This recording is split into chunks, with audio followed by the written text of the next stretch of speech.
అందరికి వందనాలు. ప్రభువైన యేసుక్రీస్తు నామంలో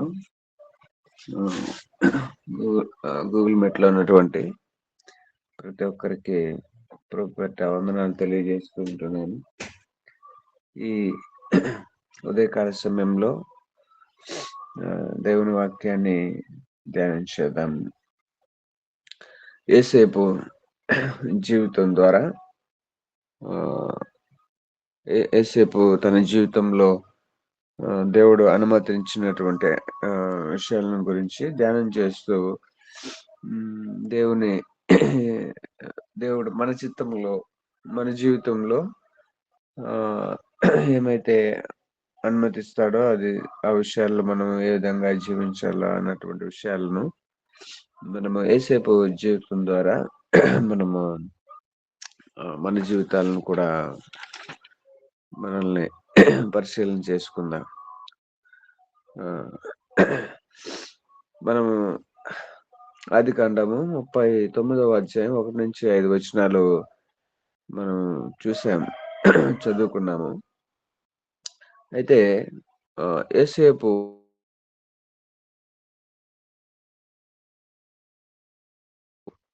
ఎలా ఉన్నాడో ఒకసారి 37వ అధ్యాయంలో, ఆదికాండము 37వ అధ్యాయంలో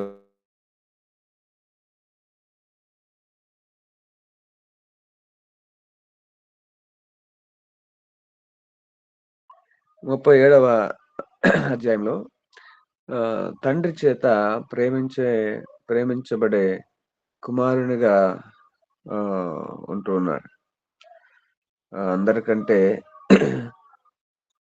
యాకోబు వారి కుమారులు అందరికంటే చూడండి 3వ వచనంలో, 37 వచనంలో, మరి యేసేపు వృద్ధాప్యమందు పుట్టిన కుమారుడు గనుక తన కుమారుల అందరికంటే ఎక్కువగా అతన్ని ప్రేమించి అతని కొరకు విచిత్రమైన నిలువుట అంగి కుట్టించెను. అతని సహోదరులు తమ తండ్రి అతనిని తమ అందరికంటే ఎక్కువగా ప్రేమించుట చూసినప్పుడు వారు అతని మీద పగబట్టి అతనిని క్షేమ సమాచారమైనను అడగలేకపోయేది. తనకి తండ్రి ఎక్కువగా ప్రేమిస్తున్నాడు. తండ్రి చేత ఎక్కువగా ప్రేమించబడే కుమారునిగా ఇక్కడ మనం చూడగలుగుతున్నాం. అయితే అది తన సహోదరులకి ఇష్టం లేదు. అప్పుడు ఏం చేశారో మనందరికీ తెలిసినటువంటి విషయాలే అయినప్పటికీ మరోసారి మనం ధ్యానం చేద్దాం. అతన్ని తీసుకుని వెళ్ళి క్షేమ సమాచారాన్ని అడగడానికి వెళ్ళినప్పుడు అతన్ని తీసుకుని వెళ్ళి 18వ వచనంలో, అతడు దగ్గరకు రాకమునుపు వారు దూరంగా నుండి అతన్ని చూసి అతని చంపుటకు దురాలోచన చేసిరి. వారు, ఇదిగో ఈ కలలు కనువాడు వచ్చుచున్నాడు, వీడిని చంపి ఇక్కడున్న ఒక గుంటలో పారవేసి దృష్టముఖము వీడిని తినివేసినని చెప్పుదము. అప్పుడు వీని కళ లేమోగునో చూతము రండని ఒకరితో ఒకడు మాట్లాడుకుని, రూబేను ఆ మాట విని మనము వారిని చంపరాదని చెప్పి వారి చేతులలో పడకుండా అతన్ని విడిపించింది. ఎట్లనగా రూబేను అతని తండ్రికి అతన్ని అప్పగించుటకై వారి చేతులలో పడకుండా అతన్ని విడిపింపదలచి రక్తము చిందింపకూడదు అతనికి హాని ఏమీ చేయక అడవిలో ఉన్న ఈ గుంటలో అతన్ని పడద్రోయడని వాడితో చెప్పి గుంటలో పడవేయమని చెప్పాడు. వాడిని చంపొద్దు, గుంటలో పడవేద్దాం అంటే దానికి ఒప్పుకొని గుంటలో పడవేశాడు. తర్వాత అతను పట్టుకొని గుంటలో పడదోసి, ఆ గుంట వట్టిది, అందులో నీళ్లు లేవు. వారు భోజనము చేయ కూర్చుండి కన్నులెత్తి చూడగా ఐగుప్తునకు తీసుకుని పోవుటకు గుగ్గిలము మస్తకియు బోలమును మోయుచున్న ఒంటెలతో ఇష్మాయేలీయులైన మార్గస్థులు గిలాదు నుండి వచ్చుచుండిరి. అప్పుడు యూదా, మనము మన సహోదరుని చంపి వారి మరణమును దాచిపెట్టినందువలన ఏం ప్రయోజనము? ఇష్మాయేలుకు వాడిని అమ్మివేయదము రండని వాడు మన సహోదరుడు, మన రక్త సంబంధి కదా, వానికి హాని ఏమీ చేయరాదని తన సహోదరులతో చెప్పిన. అందుకు అతని సహోదరులు సమ్మతించి మిద్యానీయులైన వర్తకులు ఆ మీదుగా వెళ్ళుచుండగా వారు ఆ గుంటలో నుండి యోసేపును పైకి తీసి ఇష్మాయేలుకు 20 తులముల వెండికి అతన్ని అమ్మివేసిరి. పిల్లరా, ఒక సహోదరుడు చంపొద్దు అని సలహా చెప్పాడు, చంపకుండా గుంటలో వేశారు. మరో సహోదరుడు ఇదిగో అక్కడే గుంటలో కదా, అక్కడ నీళ్ళు లేదు, ఆహారం లేదు, అక్కడే చచ్చిపోతాడు, ఇదిగో మిద్యానీయులు వస్తున్నారు కాబట్టి మన సహోదరే కదా, చచ్చిపోతే బాగుండదు కాబట్టి వాళ్ళకి అమ్మేద్దాం అన్నట్టుగా ఇంకో అతను సలహా చెప్తే మరలా గుంటలో నుంచి బయటకు తీసి వాళ్ళకి అమ్మేస్తారు. అయితే ఇక్కడ మనం గమనించినట్లయితే యోసేపు జీవితంలో ఇక్కడ శ్రమ లేకపోతే బాధ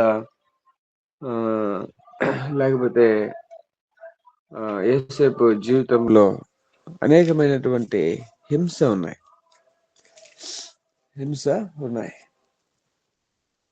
ఈ హింస రావడానికి కారణము మొట్టమొదటిగా ఏంటి అని మనం గమనించినట్లయితే బైబిల్ గ్రంథంలో దేవుడు మనిషిని సృష్టించిన తర్వాత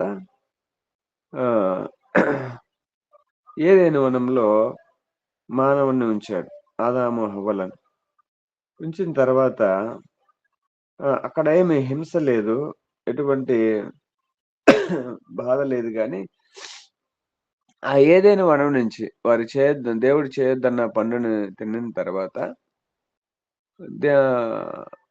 దేవుడు చేయొద్దన్న పనిని చేసిన తర్వాత దేవుడు ఆ ఏదైనా వనం నుంచి బయటకు ఆదాము హవ్వలను బయటికి పంపించి వేశాడు.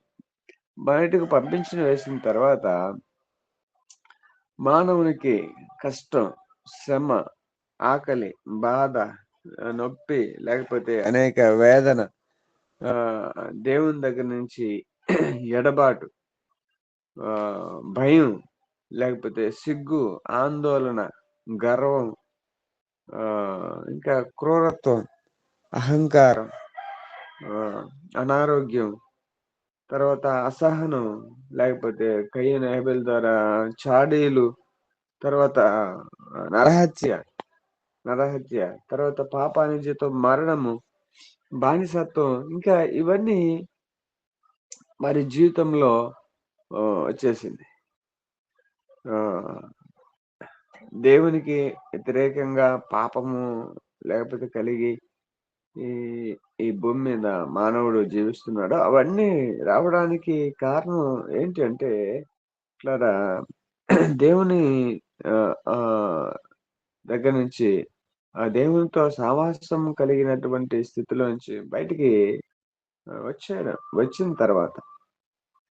వచ్చిన తర్వాత మానవుల్లో అనేకమైనటువంటి క్రూరత్వం, లేకపోతే దేవునికి విరుద్ధమైనటువంటి కార్యాలు వచ్చేసి కారణం ఏంటంటే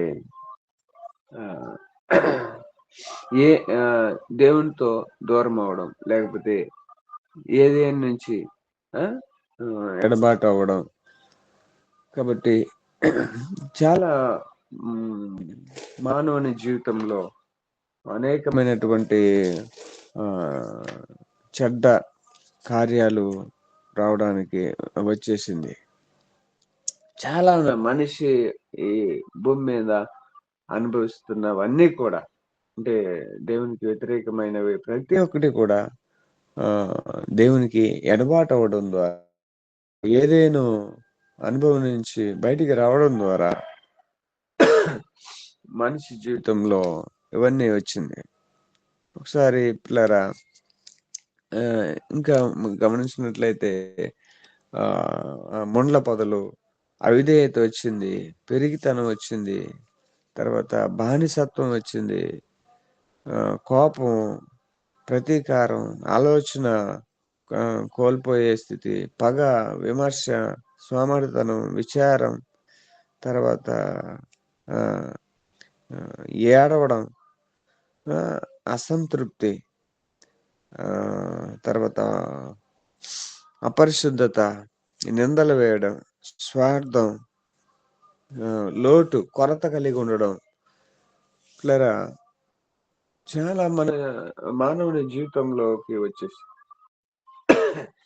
మానవుని యొక్క జీవితంలోనికి వచ్చింది. ఈ పరిస్థితిలో కూడా యోసేపు అదే స్థితిలో ఉన్నాడు. బాధను అనిపిస్తున్నాడు. శ్రమ, ఆహ్, కుటుంబం నుంచి, తండ్రి దగ్గర నుంచి దూరం అయితే ఎలా ఉంటుంది? ఎంతో తండ్రికి బాధ, ఇతనికి బాధ. ఆహ్, పిల్లరా ఆహ్, ఒక భయంకరమైనటువంటి స్థితి. ఏం చేయాలో అర్థం కాదు. అటువంటి స్థితిలో ఆహ్, దేవునికి నమ్మకమైన వ్యక్తిగా ఉంటూ ఉన్నాడు. అటువంటి స్థితిలో దేవునికి నమ్మకమైన వ్యక్తిగా ఉంటూ ఉన్నాడు. అదే స్థానంలో పిల్లరా ఆహ్, ఆహ్, మనముంటే పిల్లరా ఏం చేస్తాం? ఇక్కడ కాదు గానీ 39వ వచనం అధ్యాయంలో పిల్లరా యోసేపు ఐగుప్తునకు తోడుకొని వచ్చినప్పుడు ఫరో యొక్క ఉద్యోగస్తులను రాజా సంరక్షక సేనాధిపతి అయిన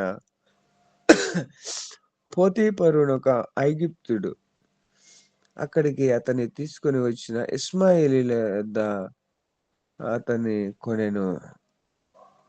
యెహోవా యోసేపునకు తోడై ఉండెను గనుక అతడు వర్ధిల్లుచు తన యజమానునకు ఐగుప్తుని ఎంట ఉండెను. దేవుడు అతనికి తోడుగా ఉన్నాడు. ఈ అన్నదమ్ములు మోసం చేసినప్పటికీ, అన్నదమ్ములు లేకపోయినప్పటికీ, అన్నదమ్ములు గుంటలో పడేసి చంపేయాలని అనిపించినప్పటికీ, అన్నదమ్ములు అమ్మేసినప్పటికీ ఎవరు తోడుగా ఉన్నారంటే దేవుడు యోసేపుకు తోడుగా ఉన్నాడు. దేవుడు యోసేపుకు తోడుగా ఉన్నాడు. తోడుగా ఉన్నందువలన యోసేపు చేస్తున్నటువంటి ప్రతి పనిని దేవుడు దీవిస్తా ఉన్నాడు. అంత మాత్రం కాదు, యోసేపుకు పిల్లరా కళ, ఆ యొక్క కరువు సంబంధించినటువంటి కళ, దాని అర్థం పిల్లరా చెప్పే ఒక టాలెంట్ ని, ఒక ప్రత్యక్షతను దేవుడు ఆయనకిచ్చి ఇంకా ఉన్నతమైన స్థితిలోనికి యోసేపును తీసుకుని వెళ్ళడానికి ఒక మంచి ఒక ఆశీర్వదించబడ్డానికి కావలసినటువంటి ఒక స్థితిని యోసేపు జీవితంలో దేవుడు ఉంచాడు. కాబట్టి పిల్లరా 5వ వచనంలో అతడు తన ఇంటి మీద తనకు కలిగిన అంతటి మీద అతని విచారణకర్తగా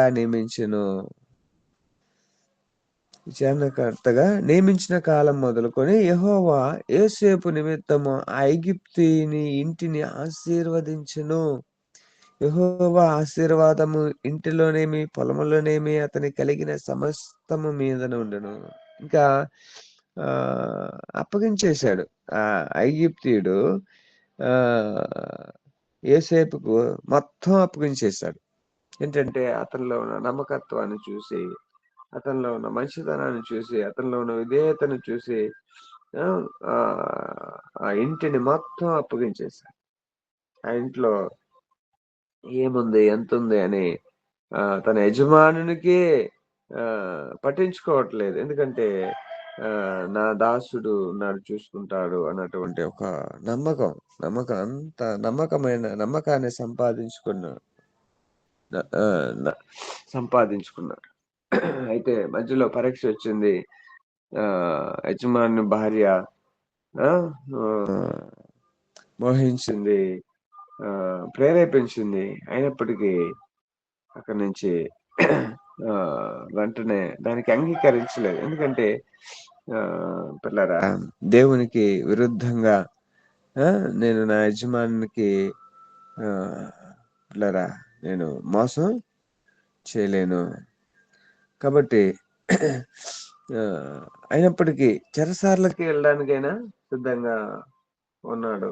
అంతేగాని దేవునికి వ్యతిరేకంగా ఏమీ చేయడానికి అతను ఆ, అంగీకరించలేదు. కాబట్టి ఆ, నమ్మకంగా ఉన్నాడు, నమ్మకంగా ఉన్నాడు. ఆ, కాబట్టి పిల్లారా, ఒకానొక దినాన ఆ, తన అన్నలో తమ దేశంలో కరువు సంభవించినప్పుడు ఆ, మరి తినడానికి అన్నం లేదు. అన్నం లేకపోయేసరికి ఐగుప్తులో ఆహారం ఉందని తన ఐగుప్తుకి వచ్చినప్పుడు యోసేపు తన అన్నలను గుర్తుపట్టి ఆ, యోసేపు వారి మీద పగ తీర్చుకోవడానికి ప్రయత్నం చేయలేదు. చూసారా, దేవుడు ఆ, దేవుడు దేవుని దయతో మనం జీవించాలి అంటే యోసేపు ఏ విధంగా అయితే తన జీవితంలో ఒక మాదిరికరమైనటువంటి జీవితాన్ని కష్టాలు ఉందని, శ్రమ ఉందని తప్పుడు మార్గాన్ని ఎంచుకోలేదు. అంత ఎత్తులో ఉన్నటువంటి యోసేపు మరలా జైలుకి వెళ్ళడానికి కారణం ఏంటంటే తన యథార్థత. మరలా ఖైదు చేయబడ్డానికి కారణం ఏంటంటే తన నిర్దోషత్వం, తన పాపం లేని జీవితం.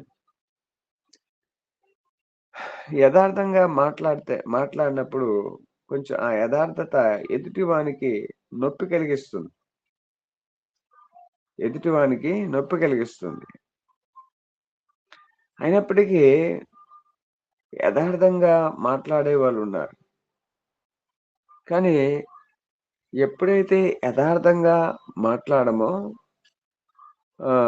అప్పుడు దేవునికి విరుద్ధంగా మనం జీవిస్తున్నామన్నమాట. యథార్థత కొంచెం బాధ కలిగించవచ్చు, కఠినంగా ఉండవచ్చు. కానీ దేవుని పిల్లలమైన మనము యథార్థంగానే ఉండాలి. నేను సైనించను అన్నాడు. అనేసరికి ఏం చేసింది, నన్ను నా మీదకి ఎవరు లేని చూసి నా మీదకి నన్ను రేప్ చేయడానికి వస్తున్నారని అరిచింది. బట్టలు చింపుకుందేమో పిల్లరా. వెంటనే యేసేపుని తీసుకెళ్లి జైలు వేసి, కాబట్టి దాన్ని ఓర్చుకున్నాడు, భరించాడు. అక్కడ కూడా శ్రమను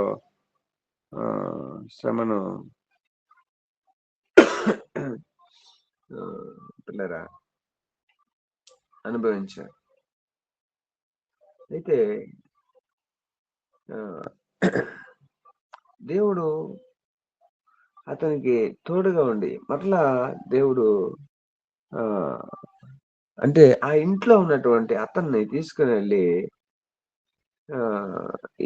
ఎక్కడున్నాడు అంటే ఇక్కడ 39వ అధ్యాయంలో ఒక రాజ సంరక్షక సేనాధిపతి పోతిఫర్, రాజ సంరక్షక సేనాధిపతి. కానీ పిల్లరా ఆ జైలు నుంచి మరలా బయటకు వచ్చిన తర్వాత దేవుడు బయటికి తీసుకుని వచ్చి పిల్లరా ఐగుప్తు దేశానికే ఒక గొప్ప నాయకుడిని చేశారు. ఉన్నతమైన కుర్చీలో కూర్చోబెట్టారు. అంతకుముందు ఇంట్లో దాసుడు. అంతకుముందు ఐగుప్తు రాకముందు ఇంట్లో చిన్నవాడు. ఇంట్లో చిన్నవాడు, అందరికంటే చిన్నవాడు. అయితే తండ్రి చేత ఎక్కువగా ప్రేమించబడినటువంటి వ్యక్తి. అక్కడ కూడా ఉన్నది ఉన్నట్టుగా మాట్లాడాడు. కలొస్తే ఆ కలను ఉన్నది ఉన్నట్టుగా చెప్పాడు. అన్నలు చేసేదాన్ని ఉన్నది ఉన్నట్టుగా తీసుకొచ్చి తండ్రికి చెప్పేవాడు. తర్వాత ఇక్కడికొచ్చాడు. ఇక్కడికొచ్చిన తర్వాత కూడా యథార్థంగా తన జీవితాన్ని జీవించాడు. యథార్థంగా జీవించినందుకు మళ్ళా జైలు పాలయ్యాడు. ఆ జైల్లో కూడా యథార్థంగానే ఉన్నాడు. మరలా దేవుడు విడిపించి ఆహ్, ఒక దేశ ఆహ్, రాజపీఠంతో కూడా కూర్చుండబెట్టాడు. ఇంకా అతను అతను చెప్పినట్టు అందరూ వినాల్సింది. అతను చెప్పినట్టు యేసేపు చెప్పినట్టు చూడండి, ఒక బానిసగా వచ్చినటువంటి వ్యక్తి ఒక రాజ సంరక్షకుని ఇంట్లో ఒక పనివానిగా ఉన్నటువంటి వ్యక్తి దేశ సింహాసనం మీద పక్కన కూర్చునే స్థితిని దేవుడు అతనికి ఇచ్చాడు. కారణం ఏంటంటే యేసేపు ఉన్నటువంటి ఆ విధేయత, ఆ తగ్గింపు మనం చూడొచ్చు. యేసేపు ఆ అధికారంలో ఉన్నప్పుడు సహోదరులు తన సహోదరులు అన్నం లేకుండా వచ్చినప్పుడు వెంటనే తన సహోదరులను చూసి తన ద్వేషాన్ని వెళ్ళగక్కలే. తన తన పగను తీర్చుకోవడానికి ఏమి ప్రయత్నం చేయలేదు గాని పిల్లరా, వారిని గుర్తించి వారిని ప్రేమించి వారు వారికి ధాన్యం గింజలను పంపించాడు. వారు ఇచ్చినటువంటి డబ్బు కూడా మరలా చెల్లించిన డబ్బు కూడా ఆ దాంట్లోనే పెట్టి తిరిగి పంపించాడు. మరలా వారు వచ్చినప్పుడు వారిని గురించి వారు మీ తమ్ముడిని చెప్పుకున్నాడు. చెప్పి భయపడొద్దు, నేను మీద ఏమి పగ తీర్చుకోను గాని అందరిని తీసుకురండి, మనం ఇక్కడే ఉందాము అని ఎంత ప్రేమగా, ఎంత తగ్గింపుతో యేసేపు తన కుటుంబాన్ని అంతటిని కూడా ఆహ్వానించాడు. ప్రతి ఒక్కడు కూడా అప్పుడు గుంటలో పడేసేప్పుడు ఒక్కడు కూడా అతని మీద వద్దు, తిరిగి ఇంటికి పంపించేద్దాం అనలేదు గాని అటువంటి వారిని కూడా యేసేపు అక్కడ ఏమన్నారంటే ఇట్లారా, దేవుని చిత్తం వల్లనే ఇక్కడ ముందుగా దేవుడు మన కుటుంబానికి అన్నాన్ని ఆహారాన్ని సమకూర్చడానికి దేవుని ప్రణాళిక ఇది అని యేసేపు గుర్తెరిగాడు. యేసేపు గుర్తెరిగాడు. కాబట్టి భయపడొద్దు అన్నలారా,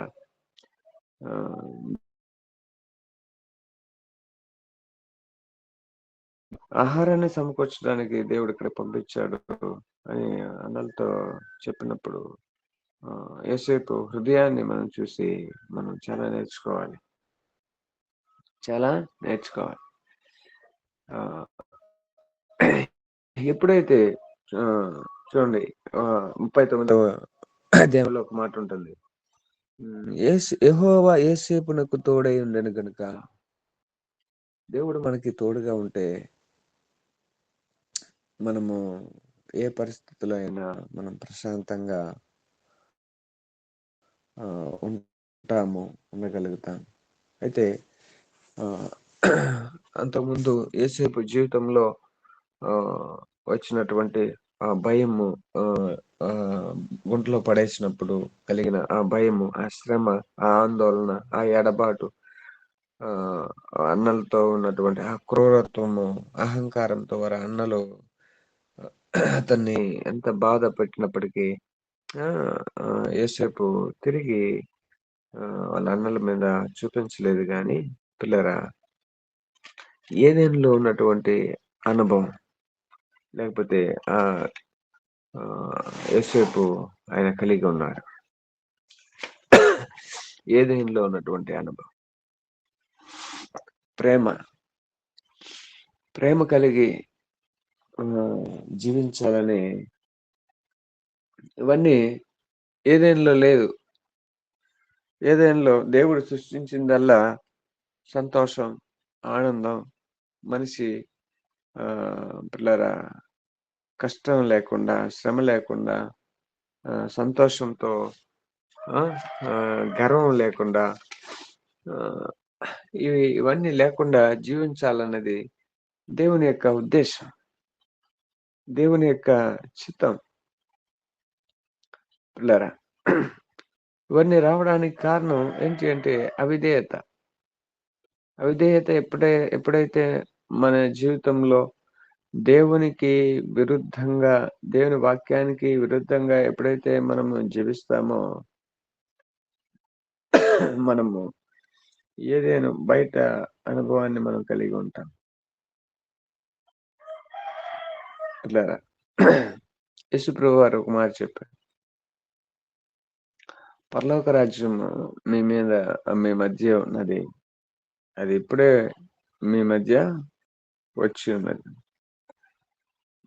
మనకు తెలుసు పరలోకంలో కన్నీరుండదు. పరలోకంలో ఎప్పుడు సంతోషమే.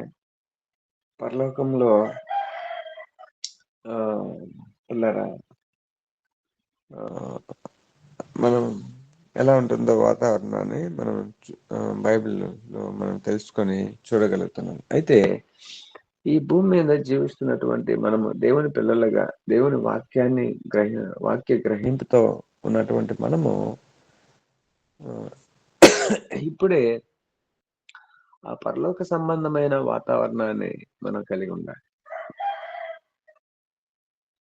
మీ మధ్య ఉన్నది అన్నాడు కదా!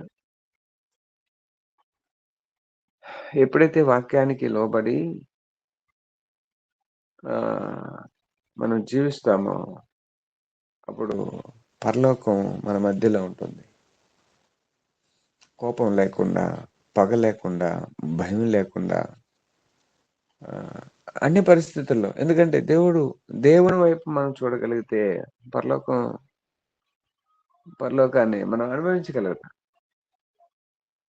మనుషుల వైపు లేకపోతే లోకం వైపు లేకపోతే భూ సంబంధమైన వాటి వైపు మనం చూస్తే మనం పరలోకాన్ని మనం చూడలేం. ప్రతి దానికి మనం భయపడాల్సి వస్తుంది.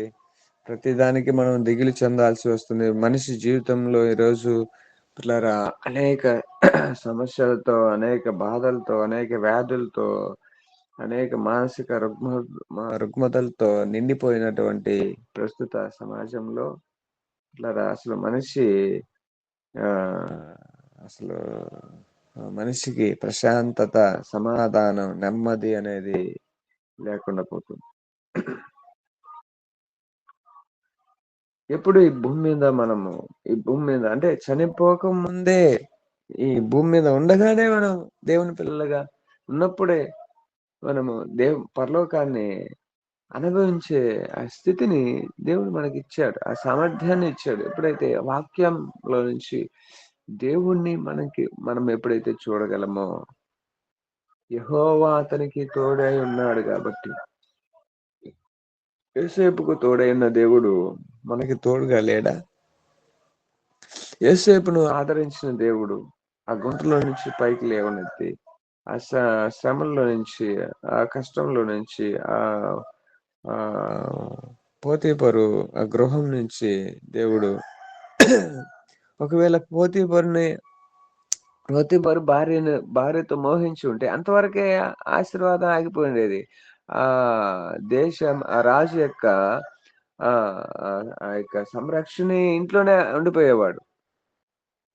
పోతీఫరు భార్యతో వ్యభిచారం ఆమెను శయనించడానికి, ఆమెతో విచారం చేయడానికి అంగీకరించి ఉంటే ఒకవేళ ఆ ఇంట్లో ఉన్నటువంటి సకల సౌకర్యాలు అనుభవించేవాడేమో కానీ రాజ సంరక్షకుని ఆ ఇంట్లోనే ఆగిపోయి ఉండేవాడు.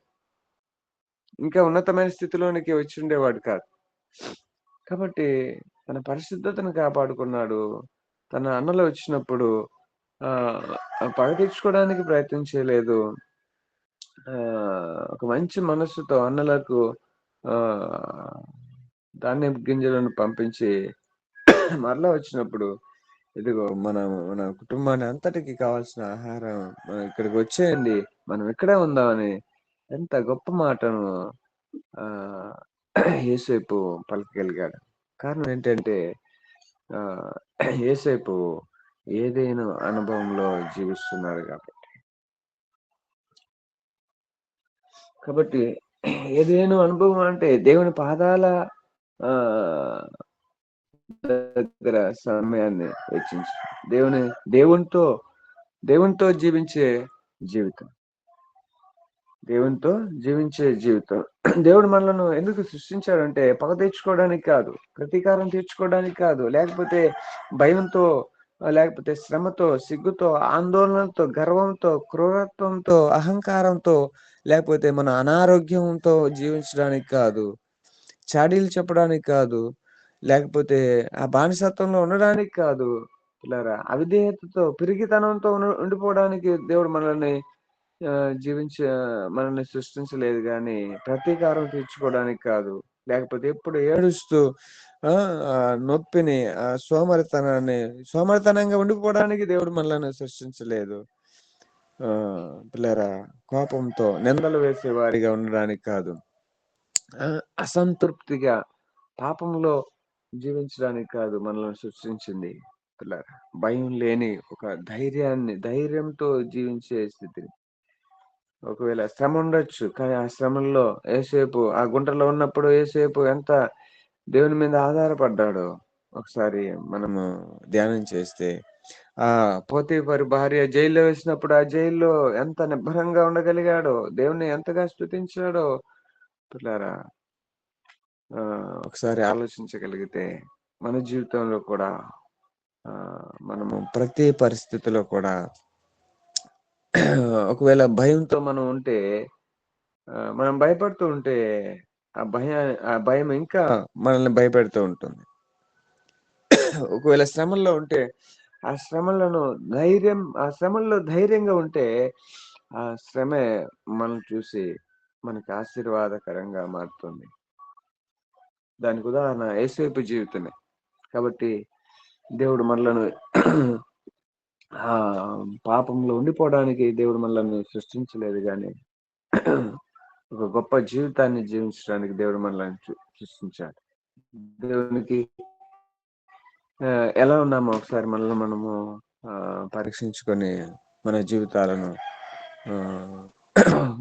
సరి చేసుకుందాం, పరిశీలన చేసుకుందాం, మార్చుకుందాం. దేవుడి మాటలను దీవించి ఆశీర్వదించును గాక. ఆమేన్.